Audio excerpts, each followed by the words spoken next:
Hello everyone, मैं रवि कुमार।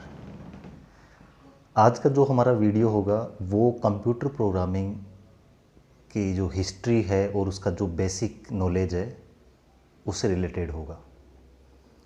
तो जो लोग कंप्यूटर प्रोग्रामिंग नॉलेज के बारे में सीखना चाहते हैं, कौन कौन सी लैंग्वेजेस है, तो सबसे पहले हम ये देखते हैं कि लैंग्वेज क्या होती है। ठीक है, लोग सोचते हैं कि यार कंप्यूटर की लैंग्वेज क्या होती है। ठीक है, मतलब कौन सी भाषा होती है जो कंप्यूटर से हम कम्युनिकेट कर सकते हैं जिसके थ्रू। तो सबसे पहले हम देखेंगे कि भाषा है उसका मतलब क्या है। जैसे मैं आपसे भी कम्युनिकेट कर रहा हूँ तो मेरी भाषा क्या है, मैं हिंदी बोल रहा हूँ। ठीक है, या फिर हम इंग्लिश में कम्युनिकेट कर सकते हैं, कोई उर्दू बोलते हैं, कोई संस्कृत में कर सकता है, कोई तेलुगु, तमिल, गुजराती। ठीक है, अलग अलग लैंग्वेजेस हैं जिनसे हम कम्युनिकेट करते हैं। अब इसके अलावा और भी लैंग्वेजेस है। जैसे कुछ लोग हैं जो सुन नहीं सकते, बोल नहीं सकते, तो वो इशारों की जो भाषा है उसमें बात करते हैं, तो वो भी एक भाषा है, लैंग्वेज है। ऐसे ही जो पुराने लोग थे उस टाइम इतना भाषा वगैरह डेवलप नहीं हुई थी, तो वो जो गुफा रहती थी जिसमें वो रहते थे उसके अंदर वो क्या करते थे कि चट्टानों के ऊपर कुछ चित्र बना देते थे, तो वो भी एक भाषा है इशारों की। ठीक है, जैसे आप मान लीजिए ऐसी जगह चले गए जहाँ पर आपको भाषा समझ में नहीं आ रही उन लोगों की, और अब आपको क्या करना है कि मान लीजिए भूख लगी है तो आप इशारा करोगे। ठीक है, तो वो भी समझ आएंगे कि हाँ भूख लगी है, कुछ खाना है इनको, प्यास लगी है। या फिर लैंग्वेज है कि अपने एक्सप्रेशन है, बॉडी लैंग्वेज बोलते हैं जिनको।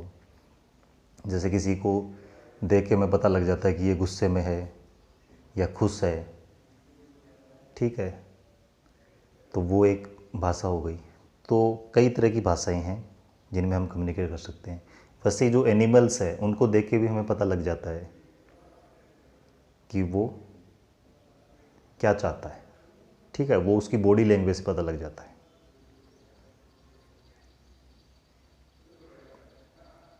अब बात यह है कि कंप्यूटर है वो तो बोलता तो है नहीं। अपन जैसे जनरली अपने को मतलब यही समझ में आता है कि भाषा का मतलब है कि जब बोलेंगे तो कंप्यूटर तो बोलता तो है नहीं। तो कंप्यूटर की कौन सी लैंग्वेज होती है। अब जो हमारा कंप्यूटर है वो काम करता है बाइनरी सिस्टम पर, 0101। ठीक है, दो ही चीज़ें समझता है, 0 और 1। और 0 1 भी वो एक्चुअली नहीं समझता है, वो समझता है high and low, high voltage, low voltage. ठीक है, या उसको ऑन ऑफ बोल सकते हैं। 1 को ऑन बोल दिया, 0 को ऑफ बोल दिया। तो कंप्यूटर ऐसे ही समझता है, वो सारे काम ऐसे ही करता है, सारी कैलकुलेशन, जो भी आप वीडियो चला रहे हो, कोई भी फाइल बना रहे हो, सारा 0101। शुरू में जब कंप्यूटर को बनाया गया था उस टाइम पर जो प्रोग्रामर थे वो बाइनरी लैंग्वेज ही काम में लेते थे, 0101। तो आप जब कंप्यूटर सीखोगे तो सबसे पहले बेसिक आपको यही सिखाया जाता है, बाइनरी लैंग्वेज 0101, जिसमें दो नंबर को जोड़ना, घटाना, मल्टीप्लाई करना, सब कुछ सिखाया जाता है। अब दिक्कत ये थी कि 0101 कंप्यूटर के लिए तो सही था लेकिन इंसान के लिए मुश्किल था। क्योंकि मैं आपको बोलूँ 5 को बाइनरी में कन्वर्ट करो, कन्वर्ट कर दिया, अब उसके बाद में याद रखो।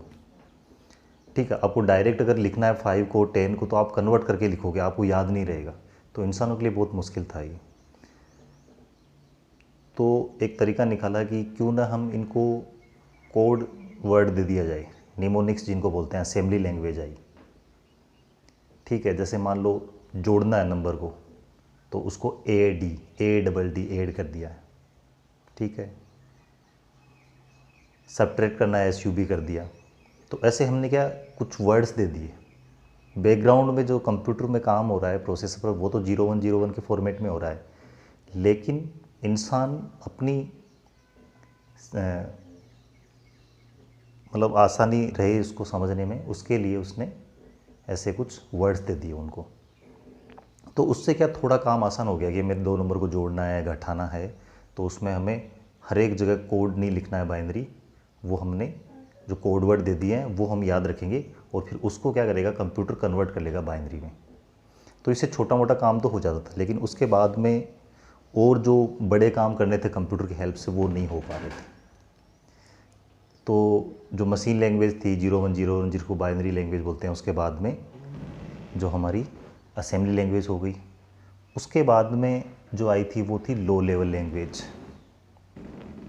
ठीक है, या फिर जिनको प्रोसीजर लैंग्वेज भी बोलते हैं, तो जिसमें सी लैंग्वेज वगैरह आती है।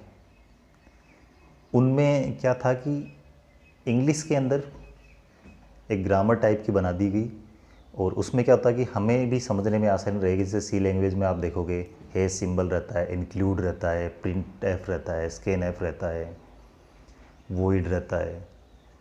तो वो कुछ कीवर्ड सेट कर दिए गए और ग्रामर बना दी गई। तो उसमें क्या होता है कि इंसान है वो भी आसानी से समझ सकता है, उसको याद भी रह जाएगा, वो टाइप कर देगा और उसके बाद में जो कंपाइलर है उसको चेंज कर देगा और फिर वो मशीन लैंग्वेज में चेंज हो जाएगी, तो कंप्यूटर के लिए भी आसान हो जाएगा। तो इससे बहुत आसानी हो गई और अपने ड्राइवर्स वगैरह, ऑपरेटिंग सिस्टम वगैरह इसमें बनने लग गए। फिर इसमें भी कुछ लिमिटेशंस थी, इनसे भी हम सारे काम नहीं कर पा रहे थे। तो उसके बाद में हाई लेवल लैंग्वेज आई, जिनको हम ऑब्जेक्ट ओरिएंटेड लैंग्वेज बोलते हैं, क्योंकि रियल लाइफ में जो भी काम होता है वो ऑब्जेक्ट ओरिएंटेड फॉर्मेट में ही होता है। होता क्या है कि हमें प्रोसीजर लैंग्वेज में क्या होता है कि काम को कैसे करना है उस चीज़ पर फोकस किया जाता था, पूरा प्रोसीजर हमें लिखना होता था और लाइन बाय लाइन उसमें चलता था पूरा प्रोसीजर।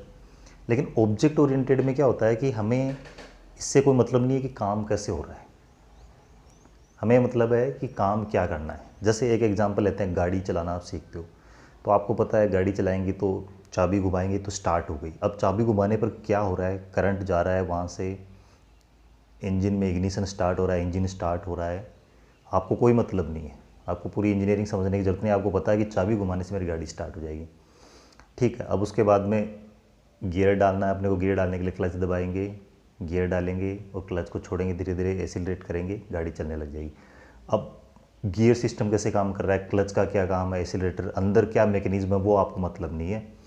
आपको इतना पता है कि मेरे को चलाना है तो ऐसा ऐसा करना है, ठीक है। वैसे ही कोई भी मशीन करते हैं, मशीन को चलाना सीखते हैं, या रियल लाइफ में कोई भी काम करते हैं, तो हमें सिर्फ काम करने से मतलब है, काम का अंदर जो प्रोसीजर क्या है उससे हमें कोई मतलब नहीं है। तो इसको बोलते हैं ऑब्जेक्ट ओरिएंटेड लैंग्वेज, ठीक है। इसको हम दूसरे शब्दों में एनकैप्सुलेशन भी बोल सकते हैं। एनकैप्सुलेशन का मतलब सारा जो प्रोसीजर है सब कुछ एनकैप्सुलेट हो गया है और हमें अंदर की जो प्रोसेसिंग है उसमें दिमाग लगाने की ज़रूरत नहीं है, या उसको एब्स्ट्रैक्शन भी बोलते हैं। एब्स्ट्रैक्ट का मतलब भी यही होता है कि आपको गाड़ी का जो इंजन वगैरह है, जो अंदर सब कुछ पार्ट्स वगैरह, उसको ढक दिया जाता है, क्योंकि हमें उससे कोई मतलब नहीं है।